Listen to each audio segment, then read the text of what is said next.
2 কোটি টাকার অধিক মূল্যের হেরোইন সহ দুই পাচারকারীকে আটক করা হয়েছে কাছাড়ে। 415 গ্রাম হেরোইন সহ নগদ 2 লক্ষ টাকা বাজেয়াপ্ত করল কাছাড় পুলিশ।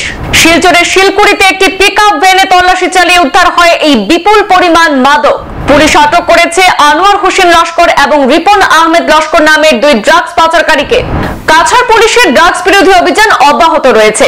শনিবার পুলিশ সুপার কার্যালয়ে সাংবাদিক সম্মেলন ডেকে কাছাড়ের পুলিশ সুপার নুমাল মাহাতো জানিয়েছেন, শুক্রবার রাতে কাছাড় পুলিশ ড্রাগস বিরোধী অভিযানে নেমে কাছাড় জেলার শিলকুড়ির শিলডুবি এলাকায় একটি পিকআপ ভ্যান গাড়ি আটক করে তল্লাশি চালিয়ে সেই গাড়িতে থাকা গোপন চেম্বার থেকে 35টি সাবানের বাক্স থেকে 415 গ্রাম হেরোইন এবং নগদ 2 লক্ষ টাকা বাজেয়াপ্ত করেছে। সঙ্গে সঙ্গে পুলিশ দুই পাচারকারীকেও আটক করেছে বলে জানান পুলিশ সুপার।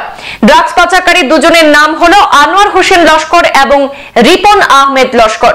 পুলিশ সুপার জানিয়েছেন, বাজেয়াপ্ত করা হেরোইনের বাজার মূল্য 2 কোটি 20 লক্ষ টাকা হবে। সেই সাথে ধৃতদের হেফাজতে নিয়ে টানা জিজ্ঞাসাবাদ চালানো হচ্ছে বলেও জানিয়েছেন পুলিশ সুপার নুমাল মাহাতো। নিচাযুক্ত সামগ্ৰী বা ড্ৰাগছৰ বিৰুদ্ধে আমাৰ যি অভিযান আছে অব্যাহত আছে আৰু এই অভিযান জিলাখনক ড্ৰাগছ মুক্ত কৰিব নোৱাৰালৈকে অভিযান চলি থাকিব।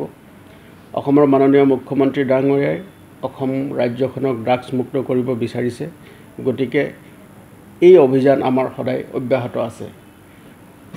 এই অভিযানৰ এক বিশেষ অংশস্বৰূপে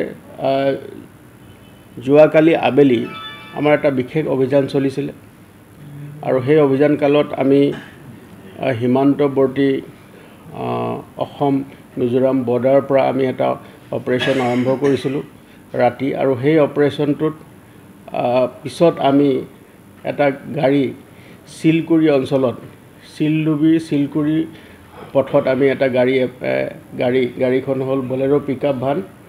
গাড়ীখনৰ নাম্বাৰ হ'ল AS11CC 8697। এই গাড়ীখন আমি শিলকুৰি ৰোডত আমি ইণ্টাৰচেপ্ট কৰোঁ, আৰু যেতিয়া গাড়ীখন আমি খানতালাচি চলাওঁ, গাড়ীখনত দুজন ব্যক্তি আছিলে, এজন চালক আৰু এজন ব্যক্তি গাড়ীখনত আছিলে।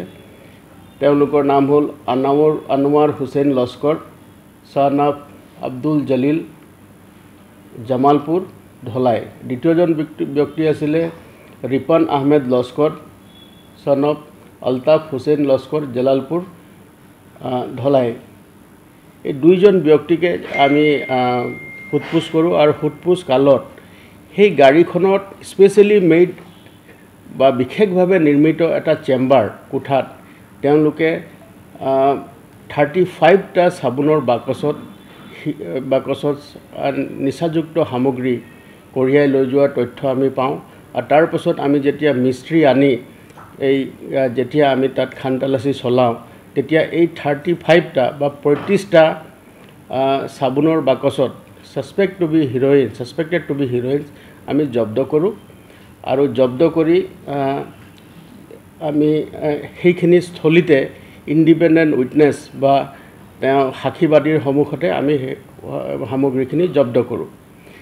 এই অভিযান কালত আমি যিখিনি সামগ্ৰী আমি জব্দ কৰিলোঁ, সেইখিনি আমি তাত ড্ৰাগ টেষ্টিং কিটৰ দ্বাৰা তাত পৰীক্ষণ কৰা হয়, আৰু পৰীক্ষণ কালত এইটো আমি তাত পজিটিভ যিটো ৰিজাল্ট আমি পাইছোঁ, আৰু তাৰ পাছতে লগে লগে আমি গোটেই সামগ্ৰীখিনি আমি জব্দ কৰিছোঁ গাড়ীৰ সৈতে। আৰু তাৰ লগতে এই যিখিনি সামগ্ৰী নিচাযুক্ত সামগ্ৰী আমি জব্দ কৰিলোঁ, সেই নিচাযুক্ত সামগ্ৰীখিনিৰ ওজন যেতিয়া আমি ৱেইট লওঁ, ওজন হ'ল 415 গ্ৰামছ, আৰু তাৰ লগতে 2 লাখ কেছ এমাউণ্ট নগদ ধন 2 লাখ নগদ ধন তেওঁলোকৰ পৰা আমি জব্দ কৰিছোঁ।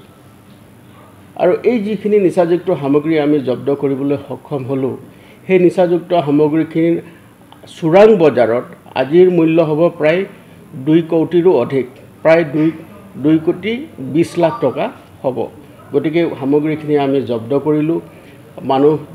দুইজন ব্যক্তিক তেওঁলোকে চুবুৰীয়া ৰাজ্যৰ পৰা, আমাক প্ৰাৰম্ভিক তদন্তত দেখা গৈছে যে তেওঁলোকে চুবুৰীয়া ৰাজ্যৰ পৰা তেওঁলোকে এই সামগ্ৰীখিনি প্ৰায় 1 সপ্তাহৰ আগতে তেওঁলোকে এই সামগ্ৰীখিনি লুট কৰিছিলে, আৰু লাহে লাহে তেওঁলোকে তাৰ পৰা অহা আৰম্ভ কৰিছিলে এটা আন্তঃৰাষ্ট্ৰীয় সীমা অঞ্চলৰ পৰা।